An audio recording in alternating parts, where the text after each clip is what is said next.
Kembali lagi ke BLTV Podcast bersama saya Irfan. Saya. Kau lah dulu. Aku dulu, okey. Saya Zul. John bukan John. Dan saya Asfa. Episod 11. Jap. Ini episod ke-11. Macam mana selepas kita dah pecah rekod Oh. episod ke-11. Oh. Pecah rekod lah, dah 10 episod kita keluarkan untuk BLTV Setakat ni kita konsisten ada setiap minggu. Tahniah kepada Jeb. Betul. Dia azam tahun baru dia tu. Oh, azam tahun baru. Cuma aku punya Kau azam azam lah. tahun baru aku paling susah nak kena daki gunung. Aku nak ke turun sampai XL ni. Okay, kau setiap hari pergi gym. Aku dah nampak. Kau yang mamat gym yang Kurang ajar. baru nak betik. Kita nak pergi ke Not Gonna Lie ke? Betul. Okay, kepada yang dah subscribe, terima kasih. Kepada penonton yang setia bersama kami sehingga ke episod 11. Kalau belum subscribe, tolong subscribe. Sebab sebenarnya ramai yang tak subscribe tapi dia tengok kita punya video. Ya. Kan? Mungkin melalui kita punya shorts ke ataupun dia lalu dekat dia punya timeline lah dekat YouTube. Betul. Dan kita juga ada dekat Spotify. Spotify jangan lupa. Spotify. Baru macam orang putih sikit. Yes. Spotify. Spotify audio lah kalau korang balik kerja kan nak dengar apa isu semasa ataupun kita sebenarnya banyak ulas politik kan. Jadi memang channel ni khas untuk isu-isu yang sekitar Sebab kalau nak tema tu cerita lah. pasal artis ke, aku tak erti. Itulah. Aku tak erti cerita artis. Contoh macam Fasal Sandar dah baik dengan orang Danish. Oh ya. Aku tak erti. Dah kenapa dia tak berbaik? Tahu aku baru tengok tadi dekat Twitter. Tengok ni lah kat Twitter, apa, M-Star. Aku baru tengok kat Twitter dia. Tadi Noah aku Danish. terserempak dengan Abi Abadi. Lepas tu bini aku cakap, Abi Abadi. Lepas tu aku macam, mana? Macam tu sebab level tu aku tak kenal artis. Oh, okay, faham. Tapi Macam tak ambil pot lah. Acah-acah kan. Betul lah, macam bini aku selalu, ni artis ni, macam ambil gambar. Aku macam, tak nak lah. Kau kalau Aflin Syauqi kau nak lah. Maybe lah. Afrin Syauqi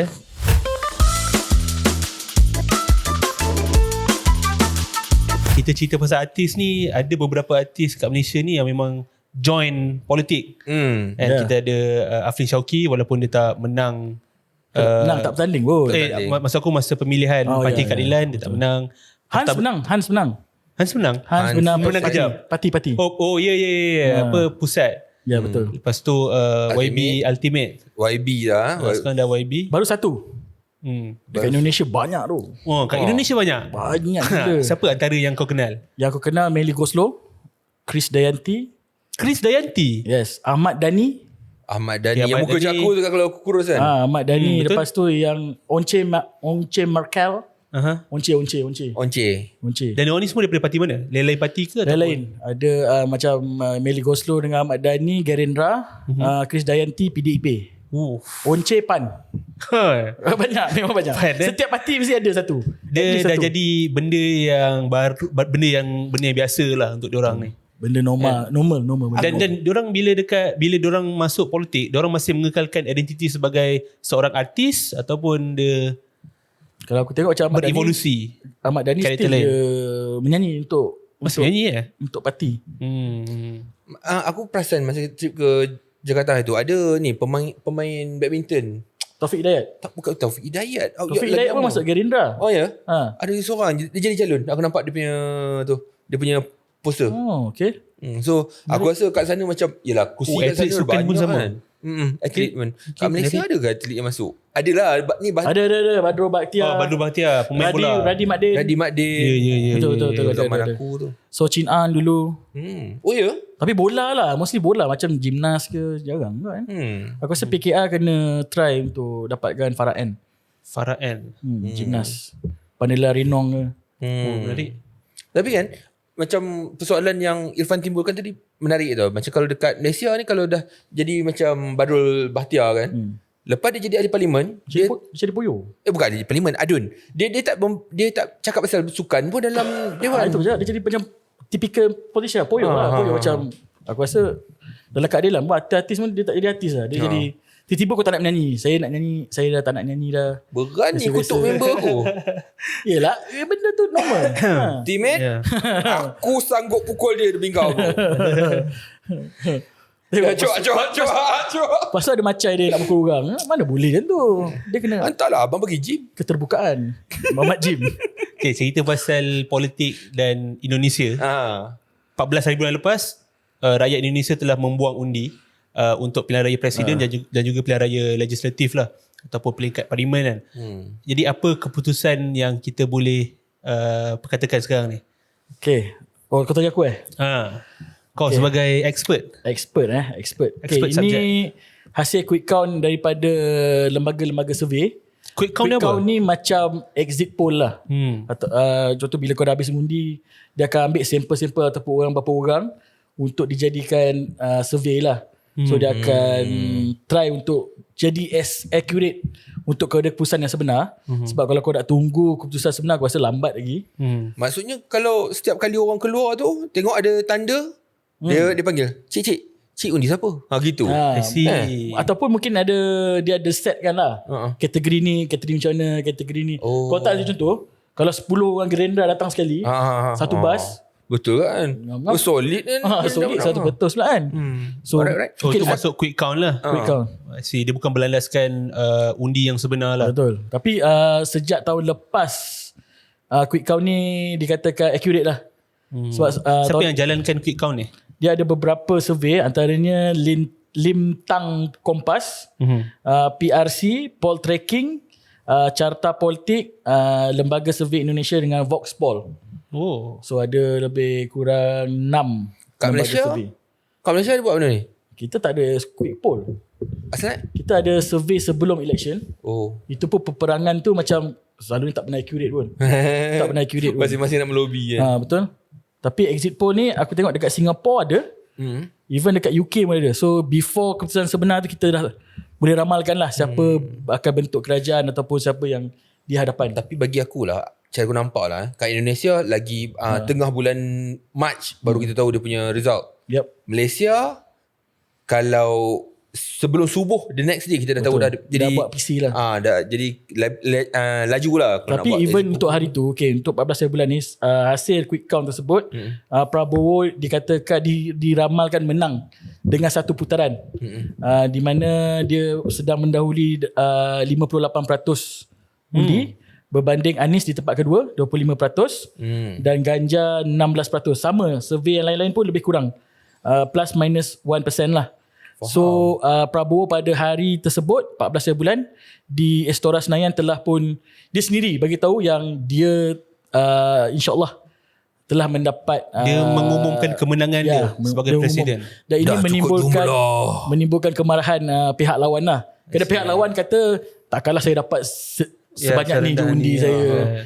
Itu Ganjar kata, and then ada yang lain kata tunggu real count lah. Tapi kalau diorang menang, aku rasa diorang pun akan memang dia ambil masa lah untuk kira keputusan pilihan raya tu kan. Tapi yang aku rasa menarik bila ada ucapan tahniah daripada pemimpin-pemimpin dunia luar untuk Bapak Prabowo yang telefon kan. Betul. Termasuk Datuk Seri Anwar Ibrahim juga. Betul. Kan mengirimkan ucapan tahniah. Jadi boleh dikira dia menang lah. Boleh lah. 58% kalau besar. ikutkan real count pun, ni real count dalam website KPU walaupun dekat KPU punya website ni kemungkinan besar ada kesalahan data entry. Hari tu ada 3 juta undi penambahan kepada Anies kerana salah tulis. Dekat TPS tu ada tak sampai 1 juta pun. Tapi dia letak Anies menang 3 juta. So kesalahan mungkin penat lah kot. So Prabowo sedang menerohi 57% juga, 57.95%. Undian dia sekitar 49 juta. Kemudian Anies di tempat kedua 24.48%, 21 juta, dan juga Ganjar 17%. So lebih kurang lah dengan quick count tadi. So menarik. Jadi keputusan sekarang ni dia reflect dengan survey-survey yang lepas lah, ataupun bacaan-bacaan yang lepas. Kan? Jadi apa antara faktor kemenangan Prabowo ni lah? Kalau yang paling jelas aku boleh nampak adalah faktor Jokowi yang presiden yang lalu. Adakah itu faktor utama atau ramai yang memang ramai yang menganggap Jokowi sebagai efek terkuat Prabowo. Tetapi kalau ikutkan Jokowi punya contoh Jokowi efek ni, dia kalau untuk Prabowo yes. Tapi kalau Jokowi efek dekat parti PSI, salah satu parti Parti Solidaritas Indonesia. Ketua umum dia anak Jokowi sendiri masih lagi tak dapat lolos 4% batas parlimen. Iaitu kalau nak masuk parlimen kena dapat 4% di peringkat nasional. So efek itu tak kena dekat PSI, cuma kena kat Prabowo. Mungkin disebabkan Prabowo dah bertanding 2 kali sebelum ni. Dia dah ada sokongan dia dalam sekitar 40%. So dia cuma kena tambah lagi dalam sekitar 15 ke 20%. Dan kebanyakan pengundi Prabowo ni adalah merupakan mereka yang menjadi ahli kepada PDIP sendiri, dan juga parti-parti yang bukan dalam coalition Prabowo lah. So kalau kita tengok PDIP, walaupun dia kalau untuk sokongan untuk Ganjar sekitar 16-17%, so itulah maintain dia terhadap Pileg tu. Macam tu je lah 17%. Maknanya sokongan terhadap Ganjar tu 16-17%. Tapi mungkin parti-parti lain, PPP ke, Perindo ke dan sebagainya, mungkin mereka hanya dukung Ganjar, tapi akhirnya sokong Prabowo untuk Pilpres. Pileg undi parti lah. Sebab kalau tengok sokongan Gerindra pun tak meningkat. Kalau selalunya, contohlah macam SB Susilo Bambang Yudhoyono dulu, tahun 2004 hingga 2009, Parti Demokrat, SBY daripada Parti Demokrat. Oh, SBY memang daripada Parti Demokrat. Demokrat. Okay. So pada waktu tu Demokrat mendapat nombor 1 dalam Pileg. Okay. Dan Jokowi daripada PDIP. Mengalahkan PDIP? Tak. Ni untuk 2004-2009. So bila Jokowi pula jadi calon presiden untuk PDIP, 2014 dengan 2019, PDIP dapat nombor 1 juga untuk Pileg. Tapi berbeza kali ni, walaupun Prabowo menang, Gerindra tak dapat nombor 1. Gerindra berada dekat kedudukan yang nombor 3. Jadi vote transfer tu tak terjadi sangat. Tak terjadi. Mungkin sebab Prabowo ni mendapat undi daripada parti-parti yang mendukung dia, yang top 5 ni lah. Golkar, Demokrat, parti apa lagi, PAN. So undi-undi ni ditambah pula dengan sedikit undi daripada PDIP, hasil Jokowi punya spill over, itu menyebabkan Prabowo naik lah. Kalau ikutkan Gerindra seorang aja, dia tak boleh. So next election, agak sukar untuk sebuah parti itu untuk dapat sokongan mutlak untuk jadi presiden, untuk sokongan untuk jadi presiden. So sekarang ni memang Prabowo memang kena dengar lah parti-parti lain ni untuk sama support dia yang untuk second term. berlaku dekat Malaysia lah. Maksudnya tak ada mana-mana parti yang boleh dapat the magic number. Dan, kan 112 Prabowo kursi. pun selepas dia diramal menang, dia terus ajak parti-parti lain, Nasdem, PKB semua untuk join dia punya coalition. So Dia merangkul semua lah. Tak ada yang menang, tak ada yang kalah. Betul. Tapi itu yang menarik dekat Indonesia lah sebelum. Betul. Dia punya bahasa pun menarik lah sebab dia kata kemenangan tu untuk Indonesia, perlawanan ni pun untuk Indonesia. Jadi pemusatan akhirnya pesta demokrasi ni dipusatkan untuk kebaikan negara, bukanlah sangat untuk kepentingan parti ataupun peribadi. Pilihan raya untuk kepala daerah ada? Itu bulan 11 nanti kot, sekali dengan gubernur. Itu apa-apa kesan masa pemilu hari tu akan memberi kesan kepada dia mungkin macam pilihan raya bulan 11 kalau kau tengok PSI kan, dia sekarang dekat Jakarta sendiri, PSI dia punya sokongan dah sampai 9%. So kemungkinan besar parti-parti yang macam ni, yang tak berjaya di nasional, akan minta sesuatu daripada presiden ataupun parti-parti lain. Aku tak represent parlimen untuk Jakarta ni. So tapi aku ada undi yang banyak. Sebab 9% ni, kalau dia tak lepas 4%, ahli parlimen dia tak akan dapat masuk. Betul. Parlimen. So undi dia kira stop agak situ lah. Betul. So diorang mungkin akan minta gubernur ke, at least wakil gubernur lah, untuk jadi calon wakil gubernur. Mungkin kita akan tengok Kaisang sebagai wakil gubernur atau gubernur mewakili PSI dan didukung juga oleh Gerindra dan lain-lain. Menarik. Tapi aku nak tambah satu lagi sikit lah. Berita daripada Tempo, laman berita Indonesia lah. Nak kata pemilu ataupun pilihan raya dekat Indonesia ni bukan barang main-main. Punya besar sampaikan ada petugas SPR dekat sana yang meninggal dunia. Betul. Masa menjalankan tugas. Kan? Dan ada seramai 3,909 orang sakit. Dan I think they are doing a service for their country lah kan, Betul, sampai diragut nyawa begitu. Tapi kita salam takziah lah buat petugas-petugas. Mungkin kepenatan mengira undi Ratusan juta. Betul. And then aku rasa diorang dah boleh tak, aku rasa bagi cadangan sikit lah kepada KPU kalau diorang dengar lah kan. Mungkin jangan guna paku kot. Guna X ke atau tick. Bagi orang nampak sikit. Sebab bila kau paku, bila kau kira malam-malam, orang tak nampak, pening. So bila pening tu mungkin dia punya mental dah down, penat, tak makan ke apa kan. Betul. Bergaduh pula dengan saksi-saksi daripada parti lain. Ni curang. Kita tak tahu. So tekanan darah tinggi. Tekanan tu tinggi lah. Jadi aku rasa itu saja untuk kita punya segmen pertama. Perihal pilihan raya dekat Indonesia lah. Betul. First time kita buat Pilpres dulu. Selalu kita buat Pilpres last. Selalu segmen kedua lagi panas. Betul. Oh, ni lagi panas lah. Lagi panas lah. Oh, dia terkait dengan luar negara juga.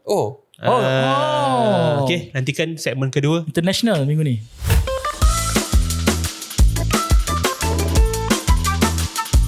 Selamat kembali ke Bumi Langit TV. Cerita seputar di bumi dan di langit. Kesalah. Betul eh? Okay, jadi apa berita berikutnya Irfan? Apa yang jadi? Okay, jadi apa isu dia berikutnya? Jepah? Pai. Kita main pasing-pasing macam tu. Kau jangan sampai aku markup harga aku. Markup harga aku. Okay, isu yang paling panas pada minggu ni adalah tentang dana aman Palestin. Dana aman Palestin di mana tiga individu, dia kira pengurusan tertinggi lah kan, aman Palestin dihadapkan ke Mahkamah Session Shah Alam Selangor atas tuduhan atas 164 tuduhan yang melibatkan sejumlah 85,098 $1,618.52. Nampak tak? Jepang ni taklah kaya mana pun. Dia nak sebut apa jumlah juta pun dia tak kerti. Aku punya bank account RM18.52. Oh, jadi kau tak pernah sebut jumlah banyak ni lah. Jadi aku faham lah. Cuba kau sebut berapa jumlah tu, John? Ini malih banyak sangat nombor. Banyak sangat nombor. So 85 juta sumbangan orang awam yang telah diseleweng. Dan 85 juta ni adalah sumbangan untuk orang Palestin lah. Kau pernah derma untuk aman Palestin? Aman Palestin tak pernah lah. Kau? Tak tahu sebab aku pernah mungkin dalam masa balawak. Okay. Masa baki kat kedai kan ada depan kan tabung aman Palestin kan, mungkin aku terletak ke tak tahu lah. Wallahualam. Tapi tu macam bukan kau berniat nak bagilah, kau macam duit baki. Tapi aku selalu tengok billboard dia dekat tepi jalan. Jadi nak kata Aman Palestin ni antara pertubuhan NGO yang dia punya marketing dia power. Betul. Maksud aku power tu dekat mata-rata dia. Billboard tepi highway yang bagi aku kalau nak sewa billboard tu confirm mahal.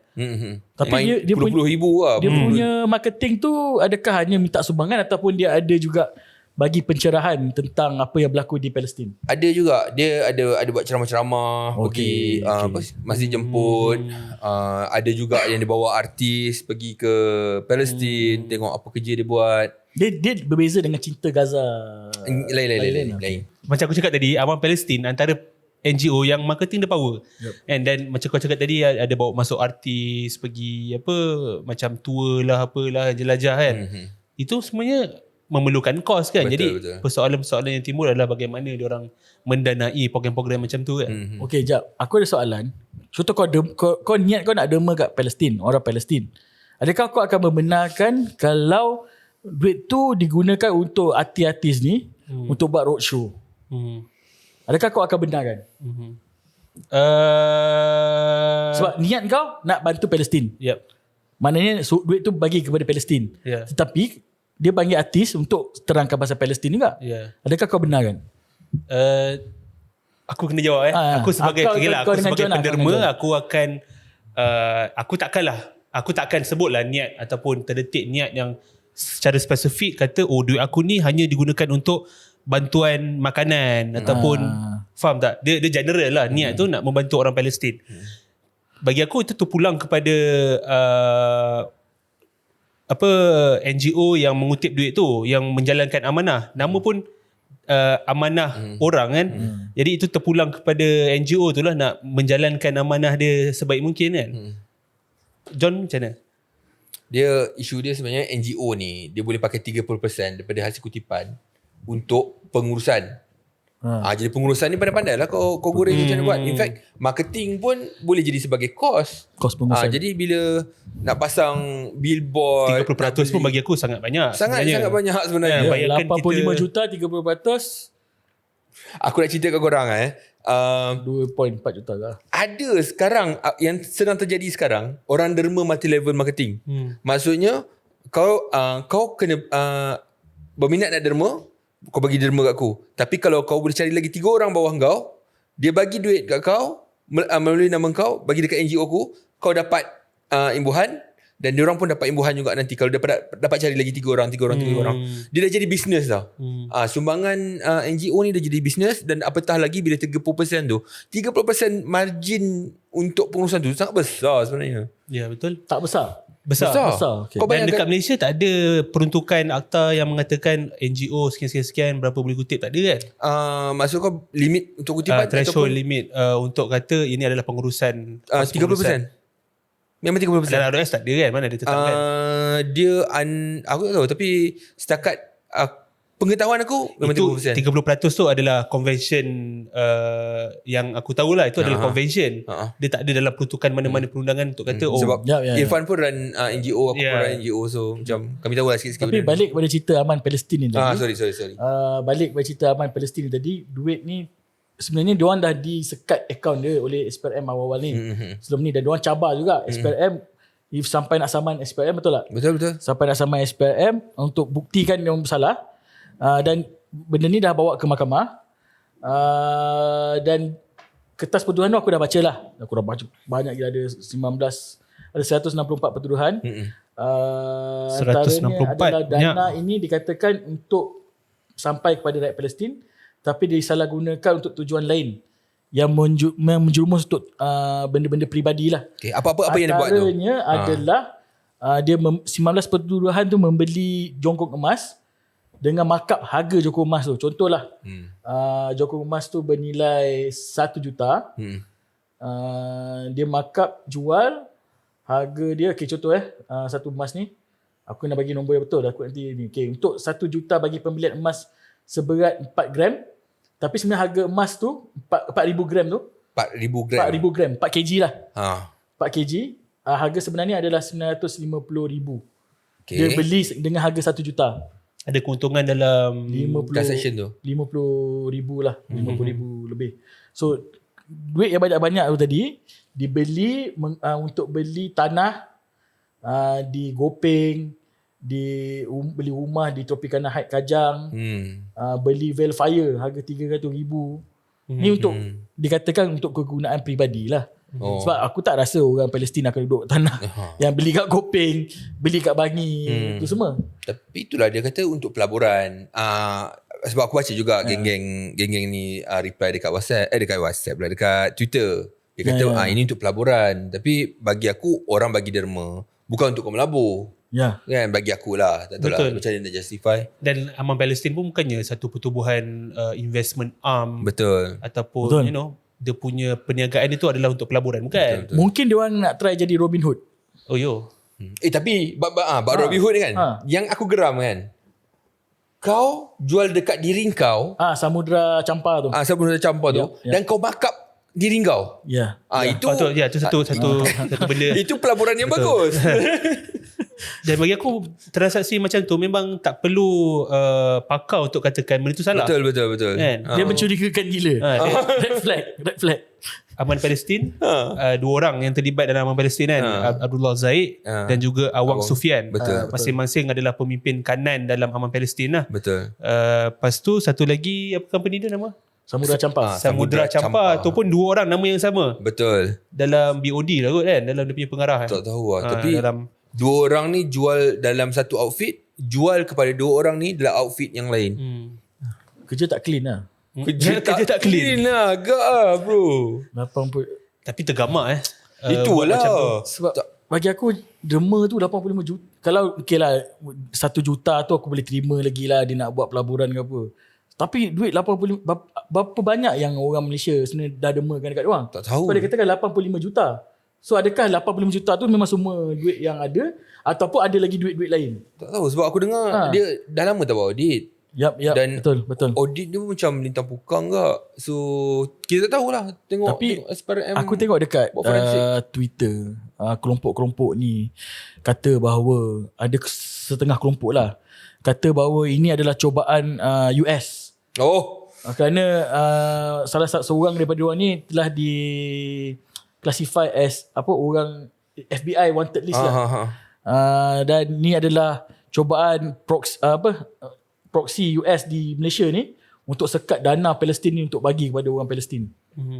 Dia punya spin dia putar jadi spin macam tak tu lah. situ pula.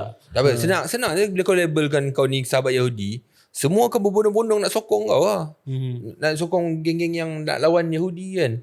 Tapi jadi macam keji lah. Tiba-tiba macam tiba-tiba Dan kan. bukan bukan Aman Palestin saja yang badan membantu Betul. orang Palestin. Kita ada yang bagi aku boleh dipercayai lah, Aqsa Sharif antaranya kan. Betul. Dan Aqsa Sharif ni adalah badan yang dah membantu Palestin ni lama. Betul. Kalau Aqsa Sharif tu dulu, sekarang ni jadi MyCare. MyCare. Dia dah rebrand jadi MyCare dan antara kerja lapangan yang diorang buat bukan setakat di Palestin saja, ada di Syria dan sebagainya lah. Dan operasi kewangan diorang semua ni adalah diaudit setiap tahun. Dan auditor yang audit tu bukannya biasa-biasa lah. Catat yang lah. bertaraf, yes catat of course. And then yang bertaraf antarabangsa yang memang pakar dalam hal-hal audit pendanaan macam ni lah. Teringat aku bila cakap pasal audit ni kan. Tahun ni tak banjir ke? Audit banjir. Yeah. Kau memang sorry. aku rasa kau yang dalam NGL. Jahat really. Dia macam aku tak boleh expect kita cerita pasal Palestin ni.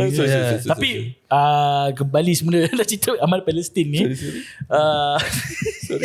Dana ni sepatutnya digunakan untuk orang Palestin lah. Janganlah salah gunakan nama Palestin. Betul. Jangan salah gunakan kopiah. Tapi kau tak marah ke? Aku marah sebenarnya sebab benda ni dah lah kau tunggang Palestin. Lepas tu kau Kau marah tak? berterampilan. Macam tunjuk sikit marah tu. Aku marah aku nak angkat mic ni kan. Tapi betul. Sebab sekarang apa yang berlaku kat Palestin bukannya bertambah baik ataupun reda. Betul. Tapi makin hari makin teruk. Dan dia sekarang dah di stuck dekat Rafah sekarang. Cerita sikit Zionis, pasal Palestin. rejim Zionis kata Rafah adalah tempat pergi ke selamat. Rafah, tempat yang selamat. Jadi Rafah pun dibom. Bukannya Rafah, ada banyak lagi tempat-tempat yang dikatakan selamat pun dibom lah. Betul. Dia kira sekarang dah dekat ujung memang. Aku rasa dia memang nak masuk Mesir. nak hapuskan. Aku rasa memang. Jadi kalau zalim korang betul. nak membantu dari sudut kewangan, iaitu sumbangan dan sebagainya, boleh ke badan-badan alternatif lain lah. Macam aku sebut tadi. Betul. Kalau tak MyCare, kalau tak mampu nak bagi duit ataupun dah tak percaya sangat dengan dana-dana ni, berdoa je lah. Doa ataupun share Aku rasa ada lagi platform yang memang dipercayai. Orang yang dah takut ni. Platform-platform yang percaya tu kita kena promote lah. Betul. Cinta Gaza pun aku rasa okey. Betul. Tak ada masalah setakat ni kan. Betul. Yang bermasalah tu saja Aman Palestin lah. Betul. Kalau kata kita ni pilih bulu, Cinta Gaza tu pun bukan sokong kerajaan. Apa nama Nuri. Aku lupa. Ya, antara dia punya founder dia kan. Ya. Dia tu pun dengar kata masuk dalam FBI wanted list. Tapi tak ada pun kita sekat Cinta Gaza punya. So memang kalau ada masalah SPM ni. Dan in fact kan kalau nak kata kita sekat apa nama Amal Palestin ni sebab apa FBI wanted list, diorang dua ni Malaysia kan ada buat satu inisiatif dengan NGO yang bawa barang-barang ke Palestin tu. Cinta Gaza dengan Amal Palestin a part of it. Dia ada maksudnya kerajaan in a way iktiraf dua-dua ni. Termasuk Cinta Gaza dia tak buat salah, tak kena tahan SPRM. Betul. Tapi tak cerita pula ini kerajaan Yes. Itu yang kita kena bagi tahu dekat geng-geng luar sana. Tapi tak apalah, dia orang ni pun kau terangkan bukan nanti dia cerita pasal Freemason lah apa pula kan. Biasalah Google WhatsApp. Betul. Ya, paling penting bukan setakat sumbangan lah. Aku rasa boycott pun dia memainkan peranan yang besar lah. Betul. Kan? Sekarang nak pergi McD senang tu. Oi. Sebab tak batu. Bagi senang. Ya, parking senang. Cara aku boycott McD, Aku pergi, aku parking. Oh, Tapi aku tak order. Sama. Aku pun sama. Aku buat sama. Pakai wifi dia. Aku tengok kosong. Cik, Dia tanya, cik nak makan apa? Jap. Saya tengok dulu menu. Baru jalan. buang masa dia lah. Buang masa dia. Faham. Ada tak? Jangan buat macam tu. Tak. Tipu. Tak buat pun. Aku order makan untuk anak aku. Terpaksa nak cepat. Jelah. Tak, dia Dia kalau darurat lah. Bagi aku darurat. dia benda boleh senyap, dia patut senyap Ya, kan. dia cerita kan. Dia cerita kan, nak backup pun Nasib tak lah. apalah kau. Nanti aku kena kecam. Boykot tu memberi kesan lah kan. Dia ada dua kesan lah daripada boykot ni. Satu adalah untuk memberi signal kepada pendana-pendana besar ni kan, yang mendanai Israel ni bahawa consumer ni tak berpuas hati lah. Seorang ramai tak berpuas hati yang memberi kesan kepada sales, keuntungan.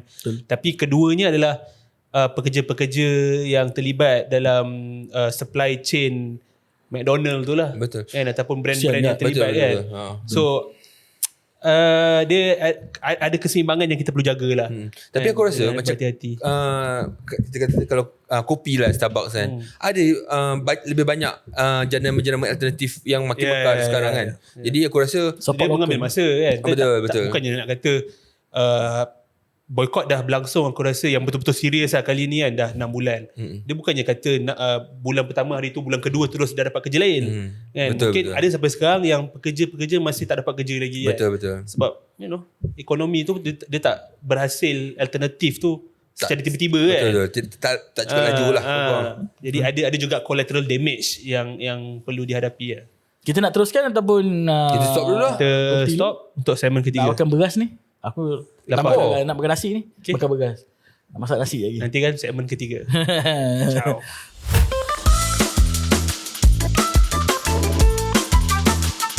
What's up? Kembali semula dalam Bumi Langit TV, BLTV. Aku dah short form kan, BLTV. Style lah. Ni dah rolling ke? Oh. Kalau style like BLTV. Kalau tak style, komen BLTV. Okay, sekarang ni kita nak bincang pasal perkara yang paling kita semua terkesan lah. Sebab beras kan. Nasi adalah makanan ruji orang Malaysia. Siapa Tak yang ada nasi, tak ada yang geprek. betul. Siapa tak makan nasi memang kau try lah macam mana nak diet pun kau kena makan nasi juga. Memang Boleh ya tak makan. Kau makan quinoa.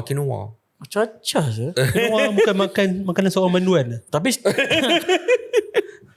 kau memang kena kecam. Short tu. Benda tu. Makanan banduan. Bodoh. Okay.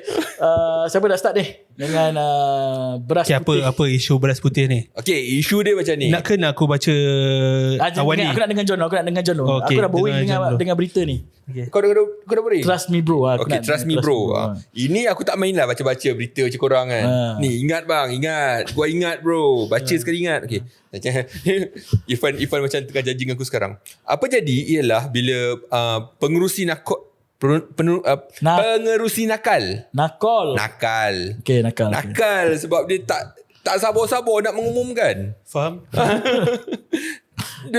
Dia okay, apa jadi dah minggu lepas dia umumkan yang Malaysia akan menghapuskan 2 jenis beras. Siapa dia ni? Oh, aku terlupa nama dia. Syed something, MP Bukit Gantang. Syed Kasih Abdul Rahman. Bukan. So pengerusi nakal ni dia ahli parlimen. Datuk Syed Abu Hussein Hafiz Syed Abdul Fasal. Okay. So kau kena sebut nama penuh. Nama dia familiar tu. Kata ingat. Lotak. Datuk Syed Abu Hussein. Datuk Syed Abu Hussein dia ahli parlimen bersatu yang akhirnya menyokong PMX Anwar Ibrahim. Lepas tu dia lantik jadi pengerusi nakal. Lepas tu minggu lepas apa jadi ialah dia umumkan yang kerajaan akan masukkan 2 jenis beras, iaitu beras putih tempatan dan beras putih import. SST dan SSI. Dan satukan jadi beras putih madani. Beras madani. Beras putih madani maknanya SST dan SSI super import dah tak ada dah. Tak ada. Super tempatan tak ada. Satukan jadi satu beras madani. Jadi beras madani. Aku pun tak tahu apa masalah kita nak semua benda nak dimadanikan kan. Tapi itulah cerita dia. Dia dah jadi macam satu Malaysia nakal ni apa? Nakal Nakal ni apa? NACCOL. Task Force on the harga barang ke apa semualah. Task force bukan start penalty je. Tak tahulah, mungkin tu bahasa Aku saja tanya kan, padahal ada jawapan kan. Dia apa, Majlis Tindakan Kebangsaan Ingat, bro, mengenai kos ingat. sara hidup. Ya, National Agency. National Agency on something lah. Okay. Cost of living. Yes. Okay, tapi apa yang membuatkan pengurusi nakal ni nakal ialah dia rupa-rupanya pengumuman ni tak finalize lagi oleh kabinet. Ya, sampaikan Menteri Pertanian dan Keterjaminan Makanan Datuk Seri Muhammad Sabu bagi tahu bahawa perkara ini masih lagi dirunding lah. Betul. Dan it's sebab ramai orang terkejut. Termasuk Toke Maidin kan. Toke Maidin terkejut, aku pun terkejut. Kenapa nak kena ada beras putih madani ni? Tapi konsep Jadi kalau kita makan beras putih madani tu, kita akan jadi walanon. Wow. Oh, itu trik dia rupanya. mendoktrinkan lah. Ada unsur Freemason ni. Bahaya ni. Okay. Jangan sampai didikat sebagai buahan bukti di Kiaman. Okay. Itu Irfan cakap. Tapi nak kata kenyataan dia tu pramatang lah. Pramatang. sajalah. Tapi idea dia menarik tau. Kenapa? Idea dia menarik. Apa jadi sekarang ialah rakyat komplain.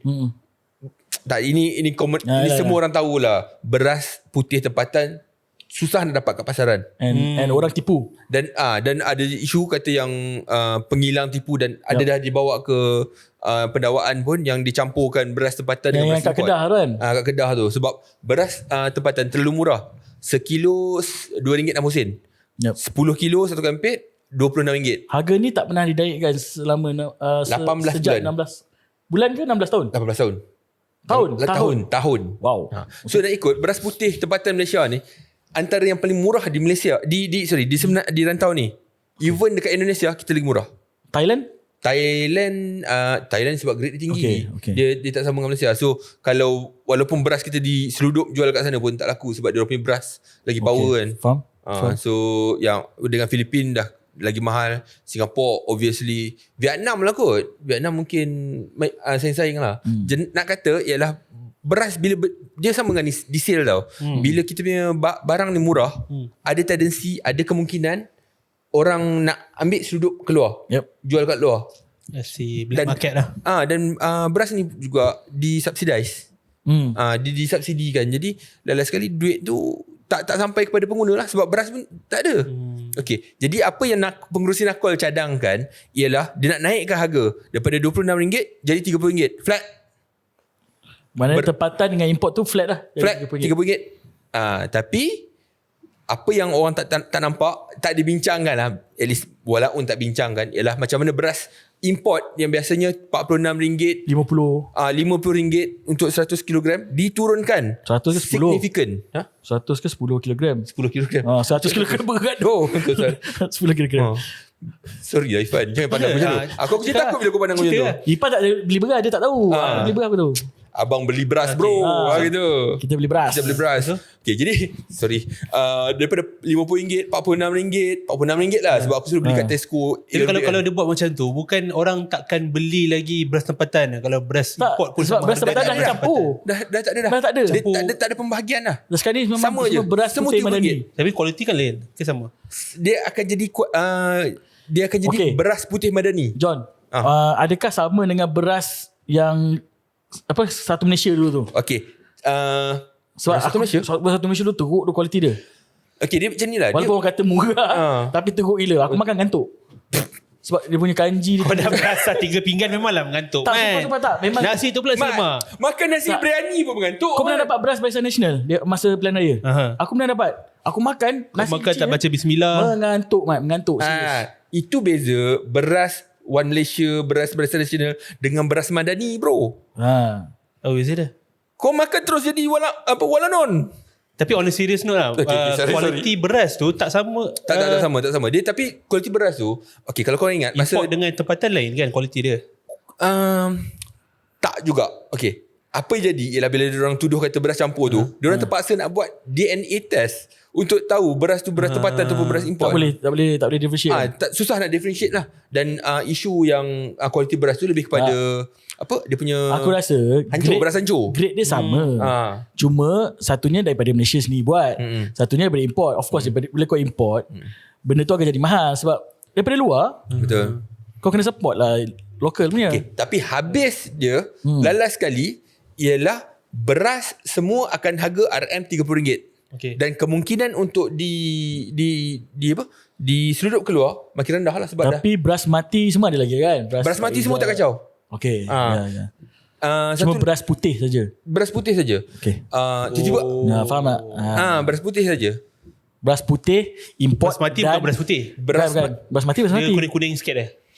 Dia basmati, memang mati. Beras pulut pun warna putih sebenarnya. Beras Jepun pun putih. Ya itu lain. Lepas tu dia kata beras putih. Beras putih tempatan import gabung ni beras putih Madani. Tapi beras mati tu bukan beras putih ha. Bukan, dia kategori lain. Beras pulut pun bukan beras putih. Walaupun warna dia putih. Walaupun warna putih. Jadi beras parboil, beras apa lagi? Macam-macam. Quinoa, makanan-makanan. Itu quinoa bukan beras mat. Dia bijirin. Bijan. Dia bukan bijan lagi. Dia bijirin kan. Letihnya. Bijirin. Okay. Nampak sang Bijirin ni kan ada banyak jenis kan? Dan antara spesies dia beras lah. Beras lah Tadi aku bijirin. cakap bijan. Tak, yelah aku tersalah sebab aku dah sebut bijirin. Bijirin Jadi beras tu pun adalah subset kepada bijirin. Okay, aku rasa kita kena buat video pendek terangkan pasal jenis-jenis beras atau berbijirin. Aku rasa ini adalah homework untuk kita punya research team. Okay, jap. Sebelum aku tak habis lagi cerita pasal beras putih Madani. Jadi bila dah tak ada kemungkinan untuk, yalah sebab semua harga sama, orang nak campur-campur pun, kau nak campur ke campur lah kan. Dan consumer dapat benda yang sama. Betul. Jadi secara tak langsung bekalan beras sekurang-kurangnya akan terkawal, semua orang ada. Dan beras yang harga yang RM46 dah kurang jadi RM30. Yang tu perlu diceritakan. Now aku faham kenapa Maidin bising. Yes. Sebab keuntungan dia menurun lah. Yes. Bukan. Tapi benda ni bagi aku masalah yang real lah. Sebab kalau kita beli beza RM4. Maknanya benda ni macam Robin Hood lah. Aku rasa it's Robin Hood. Aku tak, kenapa nak sebut Robin Hood kafe bro? Okay, tak kisahlah apa-apa Alibaba ke apa. Okay, dia cerita ni macam kau sebenarnya nak protect rakyat. Betul. Dan juga protect pesawat padi. Betul. Tapi at the same time memberi kesan kepada pemain industri seperti orang jual beras lah. Betul. Tapi aku rasa kalau penghilang beras dan sebagainya. Kalau tapi ada mekanisme subsidi. Okay, ini masalahnya subsidi. Sebab kita sekarang ni tengah menyasarkan subsidi ke arah yang betul lah, tepat. So adakah kita dah tarik subsidi tiba pasal beras putih yang memang orang selalu makan, memang orang selalu guna, orang kaya pun makan, ada orang kaya beli beras putih juga. Orang kaya beli beras wangi. Mana kau tahu? Ada je. Tak pernah makan quinoa. Mungkin ada, mungkin. Okay.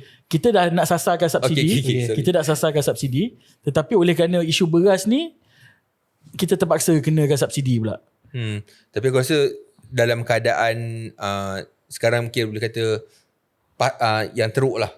Memang beras putih tempatan tak ada di pasaran. Betul. Itu hakikat dia. Kau bolehlah cerita macam mana ada jualan Madani, tapi tu one off je. Betul.